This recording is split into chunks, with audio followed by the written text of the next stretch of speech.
Everyone, welcome to Path IAS academy. मैं Prince Kumar Sharma आप सबका पाथ आईएएस एकेडमी में स्वागत करता हूं। तो बेसिकली हम जो है बायोलॉजी के सेक्शन को डिस्कस कर रहे हैं सीजीपीएससी प्रीलिम्स के लिए। तो आज का जो हमारा टॉपिक है ये बेसिकली है reproduction in plants and animals. तो आज हम प्रजनन को पढ़ने वाले हैं प्लांट और एनिमल अर्थात पादपों में और साथ ही साथ जंतु में, हम दोनों में जो है बेसिकली इसको डिस्कस करने वाले हैं। तो चलिए आगे बढ़ते हैं और देखते हैं। सबसे पहले अगर हम बात करें कि रिप्रोडक्शन जो है क्यों ज़रूरी है, क्या ये होता है, उसको हम इंट्रोडक्शन के तौर पे हम देख लेते हैं बेसिकली। तो अगर हम बात करें रिप्रोडक्शन की, तो रिप्रोडक्शन में आपको ये समझना है कि जो रिप्रोडक्शन या प्रजनन होता है ये बहुत ही ज़रूरी होता है, इसेंशियल होता है टू कंटिन्यूएशन ऑफ स्पीसीज। मतलब कोई भी प्रजाति है, उस प्रजाति को अगर निरंतरता बनाए रखनी है, आगे भी जो है उस प्रजाति को आगे बढ़ाना है, तो उसको आगे बढ़ाने के लिए रिप्रोडक्शन की रिक्वायरमेंट बहुत ही नेसेसरी होती है। अगर मान लीजिए रिप्रोडक्शन कहीं ना कहीं इंटरप्ट होगा, प्रजनन की प्रक्रिया अगर कहीं अवरोध पैदा होगा उसके बीच में, तो वो जो प्रजाति है वो लुप्त हो जाएगी, वो आगे बढ़ नहीं पाएगी। तो कंटिन्यूटी मेंटेन करने के लिए, लगातार जो है बनाए रखने के लिए, उस प्रजाति का अस्तित्व को बनाए रखने के लिए रिप्रोडक्शन की जो है आवश्यकता होती है। अब रिप्रोडक्शन जो है बहुत इंपॉर्टेंट होता है। जैसे फॉर एग्जांपल हम बात करते हैं हमारे बॉडी के लाइफ प्रोसेसेस की, हमारे जीवन में, हमारे लाइफ में, हमारे बॉडी में जो भी जो प्रोसेस चल रहा होता है, जिसको हम लाइफ प्रोसेस बोलते हैं, जीवन प्रक्रियाएं बोलते हैं, उन प्रक्रियाओं को लगातार आगे बढ़ाने के लिए डिफरेंट प्रोसेस, डाइजेशन होता है बेसिकली। अब बात करें इसके बाद में आपका जो है सर्कुलेटरी सिस्टम होता है, ऐसे करके तमाम अलग अलग प्रकार के जो प्रक्रियाएं चलती हैं हमारे शरीर को चलाने के लिए, उसी प्रकार जीवन को के निरंतरता को बनाए रखने के लिए रिप्रोडक्शन या प्रजनन की आवश्यकता होती है। इस बात को आपको ध्यान रखना है। नाउ अब हमारे सामने ये उठता है कि रिप्रोडक्शन किन के बीच में होता है। तो रिप्रोडक्शन हमेशा सिमिलर काइंड ऑफ इंडिविजुअल के बीच में होता है, अर्थात प्रजनन हमेशा जो है एक ही प्रजाति के जो जीव हैं उनके बीच होता है। कोई दो प्रजातियों के बीच में जो है अलग अलग कोई दो प्रजातियां हैं, दो स्पीसीज हैं, उनके बीच में रिप्रोडक्शन होकर जो है कोई तीसरा जो है बेसिकली तीसरा जो स्पीसीज है वो प्रोड्यूस नहीं किया जा सकता है। ये इंपॉर्टेंट आपको इन्फॉर्मेशन याद रखनी है कि ये सिमिलर काइंड ऑफ इंडिविजुअल्स के बीच में होता है। इसके बाद में हम बात करते हैं कि हर जनरेशन के बाद में, मतलब हर अगली जनरेशन में ये लगातार रिपीट होता है ये प्रोसेस, और हमको आगे जो है संतति अर्थात जो आने वाले ऑफस्प्रिंग है वो मिलते जाते हैं। मतलब सिंपल सी बात है, अगर हमको इस अर्थ में किसी भी स्पीसीज की कंटिन्यूटी को बनाए रखना है तो उसके रिप्रोडक्शन का जो सिस्टम है वो हेल्दी होना चाहिए, और लगातार वो प्रजनन अगर करते रहेंगे तो फिर क्या होगा कि वो जो है जनरेशन आगे पृथ्वी में उसका अस्तित्व बना रहेगा, उसका एग्जिस्टेंस रहेगा। ठीक है, दैट इज वाई रिप्रोडक्शन जो है बहुत इंपॉर्टेंट है अर्थ में for survival of any kind of species. ठीक है, ये बात आपको यहाँ पर जो है ध्यान में रखना है। अब हम आगे बात करते हैं। तो बेसिकली नंबर ऑफ पेरेंट के अकॉर्डिंगली जो है अगर हम देखें based on the number of parents, मतलब जो भी जो पेरेंट हैं उनकी संख्या के आधार पर हम इसको जो है दो मोड में इसको क्लासीफाई कर सकते हैं, दो भागों में वर्गीकृत कर सकते हैं। एक को हम बोलते हैं एसेक्सुअल रिप्रोडक्शन, जिसको हम हिंदी में बोलते हैं बेसिकली अलैंगिक। ठीक है, अलैंगिक जो है ये क्या हो जाएगा, प्रजनन हो जाएगा, और दूसरा हो जाएगा लैंगिक। दूसरा क्या हो जाएगा, लैंगिक प्रजनन हो जाएगा। ठीक है, तो ये आपको याद रखना है, एक अलैंगिक और दूसरा लैंगिक। तो इसमें क्या होगा कि एक जो अलैंगिक वाला जो है इसमें केवल और केवल एक ही पेरेंट की आवश्यकता होगी, और सेक्सुअल रिप्रोडक्शन में दो पेरेंट की आवश्यकता होती है। बस यही बेसिक मूलभूत अंतर की बात करें तो ये है। हालांकि आगे हमको और अंतर भी देखना है तो इसको हम आगे जो है देखेंगे। बस आपको याद रखना है कि दो टाइप के रिप्रोडक्शन होते हैं, एसेक्सुअल रिप्रोडक्शन और दूसरा आपका हो गया सेक्सुअल रिप्रोडक्शन, जिसको हम लैंगिक बोलते हैं। ठीक है, नाउ आगे हम बढ़ते हैं और हम देखते हैं सबसे पहले सेक्सुअल रिप्रोडक्शन के बारे में, अर्थात लैंगिक प्रजनन के बारे में हम चर्चा करते हैं। तो सबसे पहले इंपॉर्टेंट बात ये कि the reproduction in which fusion of male and female gametes takes place to form zygote is called sexual reproduction. अब यहाँ पर आपको कुछ शब्दों का मतलब पहले से समझना होगा। ठीक है, तो यहाँ पर एक वर्ड इस्तेमाल हुआ है जिसको हम बोल रहे हैं गैमेट्स। क्या बोल रहे हैं, गैमेट्स बोल रहे हैं। ये जो गैमेट्स वर्ड है इसका मतलब होता है सेक्स सेल्स। ठीक है, क्या होता है, सेक्स सेल्स, जिसको हम बोलते हैं बेसिकली लैंगिक कोशिकाएं बोलते हैं या जर्म कोशिकाएं भी बोलते हैं। ठीक है, तो बेसिकली सेक्स सेल्स जिसको हम बेसिकली क्या बोल रहे हैं, लिंग कोशिका या लैंगिक कोशिका उसको हम बोलते हैं। जैसे फॉर एग्जांपल के तौर पे अगर हम देखें तो एक बोलते हैं हम स्पर्म। स्पर्म मेल में होता है जिसको हम शुक्राणु भी बोलते हैं, ठीक है, शुक्राणु।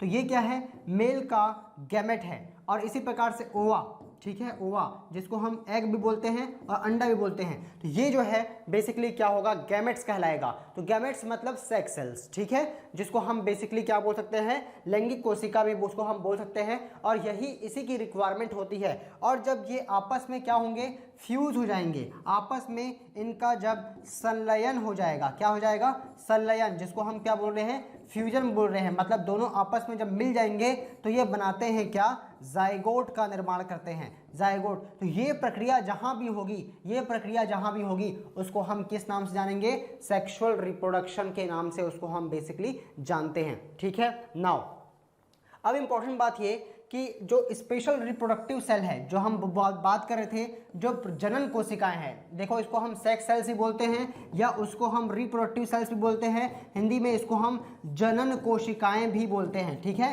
क्या बोलते हैं, जनन कोशिकाएं भी बोलते हैं। तो जो जनन कोशिकाएं हैं वो मेल और फीमेल इंडिविजुअली जो है अपने अपने बॉडी पार्ट्स में उसको जो है वो बनेगा, ठीक है। अब उसी को हम क्या बोलते हैं, गैमेट्स बोलते हैं। जो मैंने आपको बताया, गैमेट्स जो है वो सेक्स सेल्स है, जिसको हम हिंदी में क्या बोलते हैं, जनन कोशिका भी बोलते हैं। क्या बोलते हैं उसको हम, जनन कोशिका बोलते हैं, ठीक है। अब एक इंपॉर्टेंट बात है, तो मैंने आपको बताया कि मेल गैमेट्स जो है, जो अगर हम ह्यूमन में देखें तो वो स्पर्म कहलाता है, शुक्राणु कहलाता है। और फीमेल में वही चीज ओव्यूम या ओवा या फिर एग कहलाता है, ठीक है, या अंडा कहलाता है। तो ये जो है एक इंफॉर्मेशन है, जो सबसे बेसिक इंफॉर्मेशन है सेक्सुअल रिप्रोडक्शन की, कि उसमें मेल और फीमेल की जनन कोशिकाएं अर्थात उनके गैमेट्स जो हैं फ्यूज होते हैं together and they form zygote, ठीक है, जाइगोट वो बन का निर्माण करेंगे। चलिए आगे बढ़ते हैं और देखते हैं। सबसे पहले हम यहाँ पर बात करते हैं मेल रिप्रोडक्टिव सिस्टम की, अर्थात हम यहाँ पर बात करने वाले हैं नर जनन अंग की, ठीक है। तो बस इसमें प्रीलिम्स में ज़्यादा कुछ क्वेश्चन नहीं पूछेगा, बेसिकली पूछता है कि कौन सी कोशिकाएं जो हैं स्पर्म बनाती है, या कौन सी कोशिकाएं जो है बेसिकली आपको स्पर्म को जो है नरिश करती है, पोषण देती है, ऐसे करके क्वेश्चन पूछा हुआ है। पिछले साल अगर MPPSC देखें तो यहाँ से एक क्वेश्चन आया हुआ है लेडिक सेल से, तो उसको हम आगे बढ़ेंगे।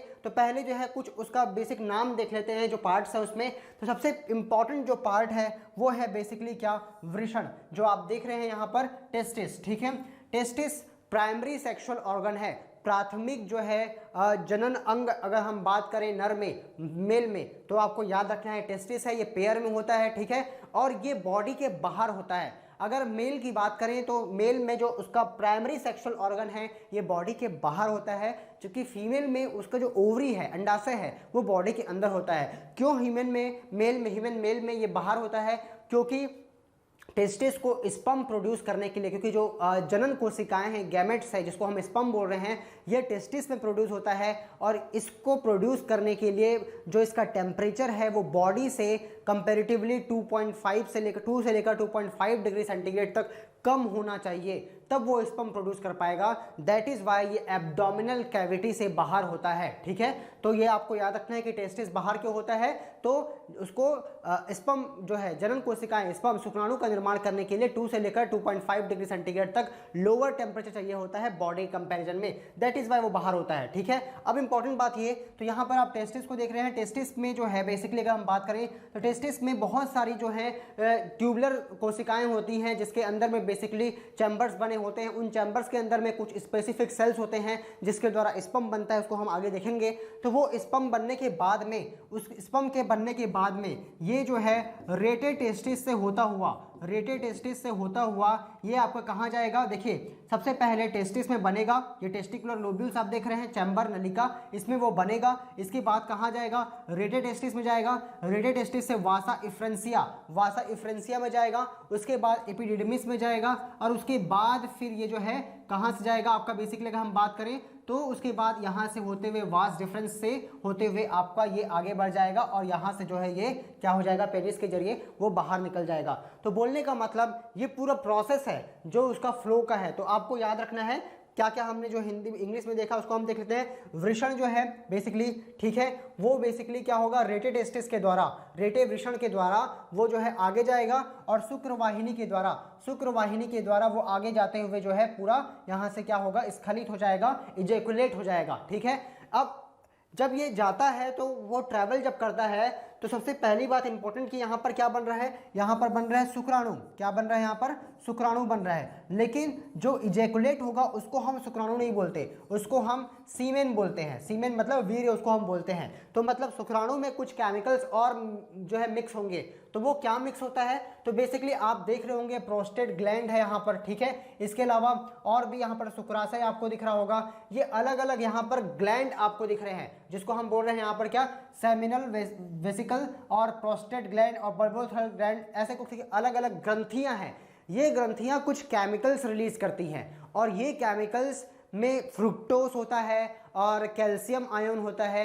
ये फ्रुक्टोस और कैल्शियम आयन जो है बेसिकली स्पर्म को एनर्जी देने का काम करता है, ठीक है। और वो जो है क्या, सीमेन मतलब हम बोले तो क्या होगा, सीमेन इज इक्वल टू, अगर हम बोले तो स्पर्म में मिल गया क्या, बेसिकली फ्रुक्टोस, ठीक है, फ्रुक्टोस। और फ्रुक्टोस कहाँ से निकल रहा है, ये सेमिनल वेसिकल आपको दिख रहा है, जिसको हम बोल रहे हैं बेसिकली क्या, यहाँ पर आपको दिख रहे हैं शुक्राशय वाला जो एरिया है, इसमें जो है बेसिकली आपको एक केमिकल जो है रिलीज होता है और वो मिक्सअप हो जाता है किसके साथ में, स्पर्म के साथ में, और उसमें होता है फ्रुक्टोस और साथ में कैल्शियम आयन भी होता है। ये सब मिलकर जो है ना सीमेन कहलाता है। इसको आपको यहाँ पर याद रखना है, इसको वीर्य बोलते हैं हम, ठीक है। बाकी तो उतना इंपॉर्टेंट नहीं है। तो ये पार्ट्स को आपको याद रखना है, कौन कौन से पार्ट्स हमने देखे यहाँ पर, कौन कौन सी ग्रंथियां हैं, और साथ ही साथ ये जो आप शुक्रवाहिकाएं देख रहे हैं, शुक्रवाहिनी देख रहे हैं, इसको आपको याद रखना है कि ये जो है उसको बाहर ले जाती है, बाहर इजैकुलेट करने के लिए। ये आपको यहाँ पर ध्यान में रखना है। नाउ आगे हम बात करते हैं। तो सबसे पहले इंपॉर्टेंट यहाँ जो इन्फॉर्मेशन मैं देने वाला हूँ ये बहुत इंपॉर्टेंट है ऑब्जेक्टिव पॉइंट ऑफ व्यू से। तो हर एक टेस्टिस में 250 टेस्टिकुलर लोब्यूल्स होते हैं। मतलब आप ये समझ के चलो कि 250 जो है चैम्बर्स हैं, खांचे बने हुए हैं, इस प्रकार से आप मान सकते हो। और हर एक खांचे के अंदर में, हर एक चैम्बर के अंदर में, हर एक टेस्टिकुलर लोब्यूल्स के अंदर में बहुत सारे, मतलब बहुत सारे नहीं, लगभग 1 to 3 highly coiled seminiferous tubules होता है। मतलब आप ये मानो कि कुंडलीकृत जो है यहाँ पर क्या है, बेसिकली कुछ नलिकाएं हैं, ट्यूबल्स, जिसको हम सेमिनिफेरस ट्यूबल्स बोल रहे हैं, जिसमें क्या बनता है, स्पर्म प्रोड्यूस होता है। तो 250, आपको 250 चैम्बर याद रखना है, ठीक है, जिसको हम क्या बोलते हैं, टेस्टिकुलर लोब्यूल्स बोलते हैं। वो हर एक चैम्बर में, ईच चैम्बर, ठीक है, ईच चैम्बर हैज 1 to 3 क्या, सेमिनिफेरस ट्यूबल्स, नलिकाएं हैं मान लीजिए कुंडलीकृत, और उसी में क्या बन रहा है, स्पर्म जो है फॉर्म हो रहा है। ये आपको यहाँ पर याद रखना है। नाउ आगे हम बढ़ते हैं। हर एक सेमिनिफेरस ट्यूबल्स में 2 टाइप की कोशिकाएं होती हैं, जो हम बात कर रहे थे ना, सेमिनिफेरस ट्यूबल्स। ये देखिए सेमिनिफेरस ट्यूबल्स, इसमें 2 प्रकार की कोशिकाएं होती हैं। एक को हम बोलते हैं mail germ sales, mail germ कोशिकाएं, नर जर्म कोशिकाएं, जिसको हम स्पर्मेटोगोनिया बोलते हैं। और दूसरा होता है सर्टोली सेल्स। बहुत इंपॉर्टेंट, ये कोशिका से क्वेश्चन पूछा जाता है, इसको आपको याद रखना है। तो देखो जो जर्म सेल है उससे तो स्पर्म बन जाएगा, लेकिन सर्टोली सेल का क्या काम है, ये आपको क्वेश्चन पूछ सकता है ऑब्जेक्टिव में। तो आपको याद रखना है मेल जर्म सेल। देखिए अब पहले हम बात कर लेते हैं स्पर्म कैसे बनता है। तो मेल जर्म जो सेल्स है, इसका अर्धसूत्री विभाजन होगा, मियोटिक डिवीजन होगा। अर्धसूत्री विभाजन मतलब अगर मेल जर्म कोशिका 2n है तो इससे क्या बन जाएगा, n बन जाएगा। समझ गए, मतलब वो आधा हो जाता है उसकी कोशिका का। जो बेसिकली अगर हम बात करें तो गुणसूत्र क्या होते हैं वहां पर, आधे हो जाते हैं। इसको हम बोलते हैं मियोटिक डिवीजन या अर्धसूत्री कोशिका विभाजन, ठीक है। और उससे फाइनली क्या बनेगा, स्पर्म फॉर्मेशन होगा। तो कौन सा डिवीजन, ये भी आपको याद रखना है, किससे स्पर्म बन रहा है ये भी आपको याद रखना है, ठीक है। अच्छा अब आते हैं सर्टोली कोशिका, सर्टोली सेल्स। ये पोषण देती है जर्म सेल्स को। मतलब हमने बोला कि 2 प्रकार की कोशिकाएं हैं, कौन कौन सी, एक तो है मेल जर्म सेल्स और एक Sertoli cell. Male germ cells का अर्धसूत्री कोशिका विभाजन होगा, स्पर्म बन जाएगा। लेकिन इसको जो है न्यूट्रिशन, जो पूरा प्रोसेस है, उसके लिए इसको पोषण देना पड़ेगा। और इसको पोषण देने के लिए कौन होता है, सर्टोली सेल होता है, जो इसको क्या करता है, न्यूट्रिशियम प्रोवाइड करता है, पोषण देने का काम करता है। तो ये दोनों सेल्स का नाम आपको अच्छे से याद रखना है। नाउ आगे बढ़ते हैं। आगे हम देखते हैं एक और सेल्स है जो हमने बोला कि सेमिनी, जैसे मान लो ये एक चैम्बर है, इसके अंदर में सेमिनीफेरस ट्यूबल्स है, लेकिन बीच बीच में खाली जगह है। ये खाली जगह जो है ना, इसी को यहाँ पर नाम दिया गया है क्या, लेडिक सेल। लेडिक सेल, वहाँ पर कुछ कोशिकाएं हैं जिसको हम लेडिक सेल बोल रहे हैं। और ये लेडिक सेल बहुत इंपॉर्टेंट है। एमपीपीएससी में पिछले बार जो प्रीलिम्स हुआ था पिछले साल के, उसमें ये क्वेश्चन पूछा गया था कि लेडिक सेल का क्या काम है। तो लेडिक सेल आपको याद रखना है, ये सीक्रेट करती है टेस्टिकुलर हार्मोन, जिसको हम टेस्टोस्टेरोन बोलते हैं। ठीक है, बेसिकली उसको हम एंड्रोजन्स बोलते हैं, लेकिन स्पेसिफिकली अगर नाम देखें तो टेस्टोस्टेरोन। तो अगर आपको पूछा जाए कि मेल सेक्स हार्मोन किस सेल्स के द्वारा प्रोड्यूस किया जाता है, Sertoli cell, male germ cells, ऐसे करके आपको ऑप्शन देगा लेडिक सेल, तो आपको टिक लगाना है लेडिक सेल। फिर से मैं 3 प्रकार के सेल्स की बात कर रहा हूं। मेल जर्म सेल का अर्धसूत्री कोशिका विभाजन होगा, वहां से बनेगा क्या, स्पर्म, शुक्राणु। उसके बाद Sertoli cell, male germ cell, male germ कोशिकाएं जो है उसको वो पोषण देगा। लेडिक सेल टेस्टोस्टेरोन प्रोड्यूस करेगा। ठीक है, क्लियर। अब इतना आपको यहाँ पर ध्यान में रखना है। नाउ आगे बढ़ते हैं। और यही जो टेस्टोस्टेरोन है, ये मानव जो नर है, ठीक है, ह्यूमन जो मेल है, उसमें बेसिकली सेकेंडरी सेक्सुअल कैरेक्टर्स, जो भी उसमें द्वितीयक लैंगिक लक्षण है, उसको बेसिकली क्या करता है, वो बेसिकली प्रमोट करने का काम करता है। नाउ आगे बढ़ते हैं। अब आते हैं हम फीमेल रिप्रोडक्टिव ऑर्गन में। फीमेल रिप्रोडक्टिव ऑर्गन में एक क्वेश्चन सबसे ज्यादा पूछा गया है किसी भी पेपर में, तो वो है कि फर्टिलाइजेशन, अर्थात अगर हम बात करें निषेचन की जो प्रक्रिया है वो कहाँ पर होती है। निषेचन बोलने का मतलब, पहले तो हम पार्ट की बात कर लेते हैं, उसके बाद आगे हम पढ़ेंगे। तो देखो ये जो है फीमेल जेनिटेलिया है, फीमेल जो है ऑर्गन है। तो इसमें अगर हम बात करें, सबसे इंपॉर्टेंट जो ऑर्गन है, आपको पिंक कलर में दिख रहा होगा, बेसिकली ये जो है, ठीक है, इसको हम क्या बोल रहे हैं, अंडाशय या ओवरी बोल रहे हैं। ये आपको याद रखना है, ये प्राइमरी ऑर्गन है और ये एब्डोमिनल कैविटी के अंदर ही होता है फीमेल के बॉडी में, ये बाहर नहीं होता है। ठीक है, दूसरी चीज इंपॉर्टेंट बात ये है कि इस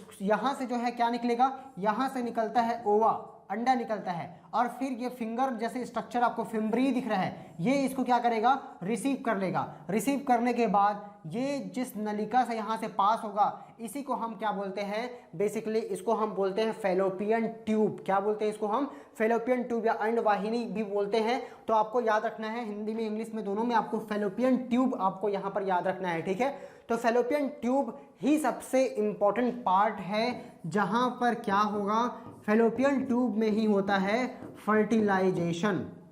फर्टिलाइजेशन, ठीक है, तो फर्टिलाइजेशन कहाँ होगा, निषेचन कहाँ होगा, अगर पूछा जाएगा तो आपको याद रखना है कि निषेचन की जो प्रक्रिया होती है वो बेसिकली कहाँ होती है, फेलोपियन ट्यूब में। ठीक है, ये आपको यहाँ पर याद रखना है, निषेचन की प्रक्रिया, साइट ऑफ फर्टिलाइजेशन। अगर आप पूछे निषेचन का स्थल कौन सा है, तो फेलोपियन ट्यूब है। ठीक है, उसके और भी अलग अलग सेक्शन है, ये आपके प्रेजेंस पॉइंट ऑफ व्यू से इंपॉर्टेंट नहीं है। अच्छा, इसके बाद में हम बात करते हैं, ये जो सेक्शन आपको दिख रहा है, इसको हम बोलते हैं गर्भाशय। ठीक है, गर्भाशय बोलते हैं, जिसको हम बेसिकली क्या बोलते हैं, यूटेरस। ठीक है, यूट्रस भी बोलते हैं। ठीक है, और इसके बाद में अगर हम बात करें तो यूट्रस, गर्भाशय, ये वाला सेक्शन हो गया। इसमें वॉल्स होती हैं अलग अलग। ठीक है, क्या होती है, वॉल्स। इसमें एक वॉल होती है एंडोमेट्रियम वॉल। कौन सी वॉल, एंडोमेट्रियम वॉल। ये एंडोमेट्रियम वॉल जो है ना, ये हर 28 डेज में क्या होती है, ये बेसिकली ब्रेकडाउन होती है और फिर से ये इसका फॉर्मेशन होता है। तो जो मेंस्ट्रुएशन साइकिल होता है फीमेल में,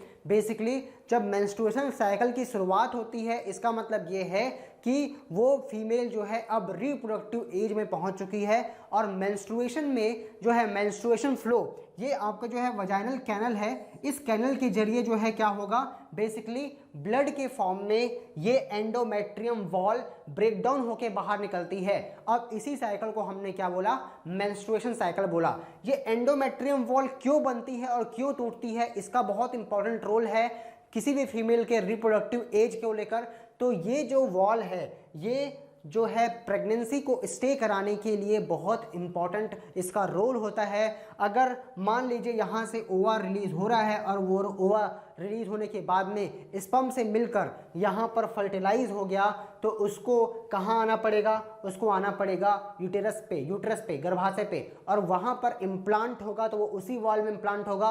और ये जो वॉल है, ये पूरे कैनल को क्या कर देगी, क्लोज कर देगी, पैक कर देगी। इसका मतलब यह है कि फर्टिलाइज एग बाहर ना निकल जाए, इसको रोकने के लिए ये वॉल बहुत इंपॉर्टेंट है, प्रेगनेंसी को स्टे कराने के लिए वॉल बहुत इंपॉर्टेंट है, जिसको हम एंडोमेट्रियम वॉल, एंडोमेट्रियम भित्ति बोलते हैं, बस उसको याद रखना है। अंतः दीवार उसको बोलते हैं, अंतः भित्ति भी बोलते हैं, लेकिन इंग्लिश में आपको याद रखना है एंडोमेट्रियम वॉल, ठीक है। इसमें कुछ चीज़ें इंग्लिश में आपको याद रखनी है, एंडोमेट्रियम वॉल बोलते हैं, और यही इंपॉर्टेंट रोल जो है इसका होता है प्रेगनेंसी वगैरह को स्टे कराने के लिए। और अगर एग फर्टिलाइज नहीं होता, निषेचित नहीं होता स्पर्म के द्वारा, शुक्राणु के द्वारा, तो फिर वो वॉल फिर से जो है ब्रेक डाउन होगी और फिर से उसका बनने का प्रोसेस जो है आगे शुरू हो जाता है। तो ये कुछ प्रोसेस यहाँ पर मैंने आपको बताया, ये आपको याद रखना है। इसके अलावा अगर हम बात करें तो ये वजाइनल कैनल, जिसको हम योनि बोलते हैं, उसके बीच में सर्विक्स जो है यहाँ पर होता है। ये आप जो सेक्शन देख रहे हैं ये सर्विक्स का सेक्शन होता है, जो बेसिकली एंट्री पॉइंट होता है कहाँ पर, यूट्रस के लिए, ठीक है। तो वजाइनल कैनल जो है इसके जरिए जो है मेल अपने ग्लैंड, अपने जो है पार्ट्स के जरिए, पेनिस के जरिए वो अपना स्पर्म इजैकुलेट करेगा इस पार्ट में, और फीमेल के बॉडी के अंदर इजैकुलेट करने के बाद वो स्पर्म सर्विक्स के थ्रू एंटर करेगा और पहुंचेगा कहाँ पर, यूट्रस में, और फिर कहाँ पहुंच जाएगा, इस सेक्शन में, जिसको हम क्या बोल रहे हैं, फैलोपियन ट्यूब। और फैलोपियन ट्यूब में उसका फर्टिलाइजेशन होगा और फिर वो आगे बढ़ेगा, उसको हम आगे देखते हैं। तो नाउ हमने बात की ओवरी की, तो मैंने आपको बताया ओवरी जो है वो पेयर में होता है, लोअर एब्डोमिनल कैविटी में होता है, ठीक है, उदर गुहा के पास में होता है। और साथ ही साथ अगर हम बात करें तो ये हर मंथ जो है क्या करता है, ओवा या एग क्या करता है, रिलीज करता है, ठीक है। मतलब हर एक मंथ में जो मेंस्ट्रुएशन साइकिल का बीच का जो टाइम होगा, मान लीजिए कि आज मेंस्ट्रुएशन शुरू हुआ है, तो उसको जो है उससे लेकर 14 डेज काउंट कर लीजिए, तो लगभग 12 से 16 डेज के बीच का जो टाइम होता है, 28 डेज का जस्ट मिडिल फेज, वहाँ पर ओवा क्या होता है, रिलीज होता है, और वो स्ट्रॉन्ग जो है टाइम होता है प्रेगनेंसी को स्टे कराने के लिए। अब आगे हम बढ़ते हैं, ओविडक्ट, फैलोपियन ट्यूब जिसको हम बोल रहे हैं। तो फैलोपियन ट्यूब जो होता है, इसी को हमने क्या बोला, साइट ऑफ फर्टिलाइजेशन, निषेचन का जो है स्थल अगर पूछा जाए तो आपको याद रखना है। और यही बहुत इंपॉर्टेंट क्वेश्चन जो बार बार पेपर में पूछा जाता है पार्ट्स को लेकर, ठीक है। और बाकी तो मैंने आपको बता ही दिया।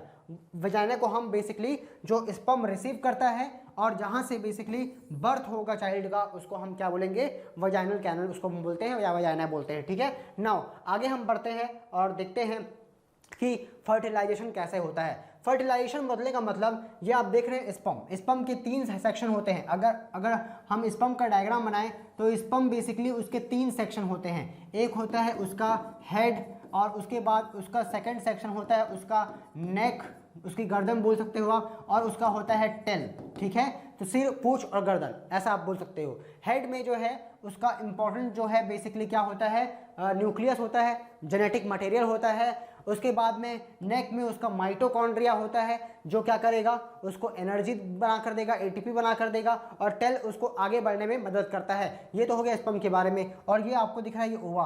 तो स्पर्म जैसे ही पहुंचेगा, स्पर्म जैसे इजैकुलेट हुआ वजाइनल कैनल में, वो धीरे धीरे अपना जो है ट्रैवल करना शुरू करेगा, और ट्रैवल करते करते वो कहाँ पहुंच जाएगा, ओवा के पास में। और अगर ओवा में रिलीज हुआ है तो वो उसमें से कोई एक जो है, खूब सारे पेनिट्रेट, पहली बात तो बहुत रेयर जो है, बहुत कम जो है स्पर्म पहुंच पाते हैं यहाँ तक, और जो पहुंच पाते हैं उनमें केवल एक ही क्या करेगा, यहाँ पर उसको पेनिट्रेट कर पाएगा, और पेनिट्रेट करके जो उसका जेनेटिक मटेरियल है वो शिफ्ट हो जाएगा किसकी ओर, इसमें जो एग के अंदर में जो मटेरियल है जेनेटिक मटेरियल उसकी ओर, जिसको हम क्या बोल रहे हैं, ओवियम के अंदर का मटेरियल, न्यूक्लियस उसका बोल रहे हैं। तो वो जो है अब जाके आगे क्या करेगा, फर्टिलाइज करेगा। तो यहाँ पर आप देख रहे हैं 2 यहाँ पर आपको न्यूक्लियस दिख रहा है, एक इस जो है न्यूक्लियस है वो ये है, और एक न्यूक्लियस इसका है। वो दोनों आपस में क्या हो रहे हैं, फ्यूज हो रहे हैं और निर्माण कर रहे हैं जाइगोट का। और इसी को हमने क्या बोला, फर्टिलाइजेशन, निषेचन की प्रक्रिया, संलयन की प्रक्रिया कहलाती है। इसको आपको यहाँ पर याद रखना है। नाउ आगे बढ़ते हैं। ये आप देख रहे हैं, ये बेसिकली फीमेल और मेल। इसमें अगर हम बात करें तो इसमें 23 क्रोमोसोम होते हैं, और इसमें स्पर्म में भी 23 क्रोमोसोम्स होते हैं। और 23 + 23 ये क्या बनाते हैं, 46, या फिर 23 पेयर भी उनको हम बोल सकते हैं, पेयर ऑफ क्रोमोसोम बोलते हैं। और जो जाइगोट होगा, अब एक और इंपॉर्टेंट चीज़ याद रखना है कि देखो यहाँ पर 2 कोशिकाएं हैं, एक तो स्पर्म कोशिकाएं, शुक्राणु, ठीक है, और एक आपका एग। ये दोनों आपस में मिलकर क्या बना रही है, ये भी कोशिका है, जायगोट भी एक सेल है, कोशिका है, ये आपको याद रखना है, ये ऊतक नहीं है, ठीक है, इसको आपको यहाँ पर याद रखना है, ठीक है। और यही जायगोट फिर बाद में इसमें कोशिका विभाजन होगा, समसूत्री कोशिका विभाजन होगा और इससे क्या बनेगा, एम्ब्रियो, भ्रूण जो है यहाँ से निर्माण होगा, इसको आपको याद रखना है। तो एक चीज़ यहाँ पर मैं बता देता हूँ आपको, जैसे मान लो जो 22 + XX होता है किसका, मेल फीमेल का, ठीक है, ये है फीमेल का क्रोमोसोम। और मेल की अगर हम बात करें तो मेल का होता है 22 + XY, ठीक है। अब फीमेल जो है ये क्या प्रोड्यूस करती है, ये बेसिकली प्रोड्यूस करती है X ओवा, ओवा अगर प्रोड्यूस करेगी तो इसका क्या होगा, इसका होता है X, और मेल जो स्पर्म प्रोड्यूस करता है, ठीक है, मान लो इस प्रकार से हम बना रहे हैं तो ये X और ये Y। अब इनमें से अगर X और X के बीच में होगा तो यहाँ पर जो जायगोट बनेगा, ये जायगोट जो बनेगा, ठीक है, वो जायगोट XX होगा। और अगर मान लो X और Y के साथ में हुआ तो ये जो जायगोट है, ये जो जायगोट है ये क्या बनेगा, XY। मतलब आप ये समझिए कि मेल होना या फीमेल होना, मेल चाइल्ड प्रोड्यूस होगा या फीमेल चाइल्ड प्रोड्यूस होगा, ये पूरी तरह से किस पे निर्भर करता है, मेल पे निर्भर करता है, इसको आपको याद रखना है। तो जो XY, उसमें Y कहाँ से आ रहा है, Y तो मेल से ही आता है, मतलब लड़का होगा या लड़की होगा, ये पूरी तरह से किस पे निर्भर करता है कि स्पर्म कौन सा जो है फ्यूज हो रहा है ओवा के साथ में, क्योंकि ओवा के पास में तो केवल क्या है, X है, ठीक है, इसको आपको याद रखना है। तो XX अगर है तो ये क्या हो जाएगा, ये बेसिकली डेवलप होगा फीमेल चाइल्ड के रूप में, ठीक है, फीमेल चाइल्ड।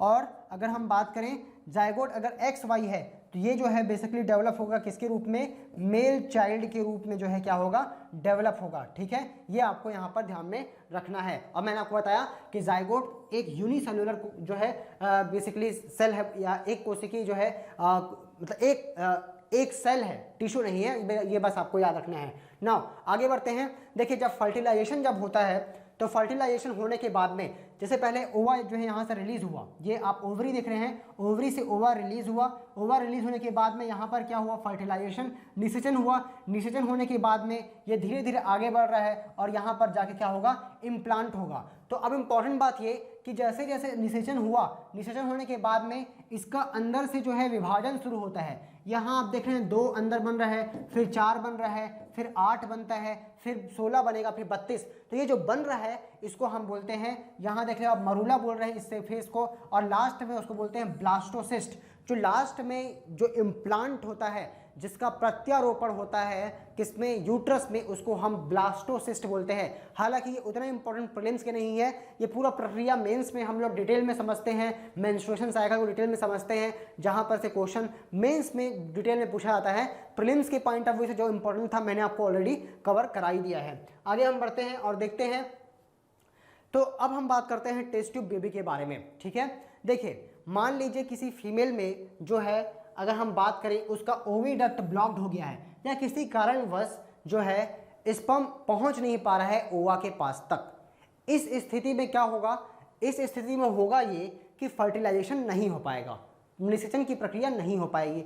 तो निषेचन की प्रक्रिया को कराने के लिए हम क्या करते हैं कि जो मेल का जो सेक्स ऑर्गन है, सेक्स सेल्स है, सॉरी, ठीक है, गैमेट्स, जनन कोशिकाएं हैं जिसको स्पर्म बोल रहे हैं, और फीमेल का ओवा, इसको निकाल लेते हैं बाहर में। और निकालने के बाद में जो फ्रेशली रिलीज्ड एग है इसको हमने निकाल लिया, और निकालने के बाद में उसको एक साथ हम एक ट्यूब के अंदर में, जिसको हम बोल रहे हैं IVF प्रोसेस करने के लिए, इन विट्रो फर्टिलाइजेशन करने के लिए, ठीक है, हम क्या कर रहे हैं, उसको बेसिकली बॉडी के बाहर एक ट्यूब में हम क्या कर रहे हैं, निषेचित कर रहे हैं, ठीक है। मतलब एक आर्टिफिशियल आप मान लीजिए फैलोपियन ट्यूब जैसा स्ट्रक्चर वो क्रिएट करते हैं, वैसा माहौल क्रिएट करते हैं, और उसके अंदर में उन दोनों को जो है फर्टिलाइज करने के लिए रख देते हैं। और जब वो फर्टिलाइज होता है तो फर्टिलाइज होने के बाद में वो जायगोट जो है डेवलप होगा, उसको कम से कम 1 वीक तक जो है बेसिकली वहीं पर जो है क्या करते हैं, डेवलप होने के लिए, जायगोट कंप्लीटली अच्छे से डेवलप हो जाए 1 वीक तक रखते हैं।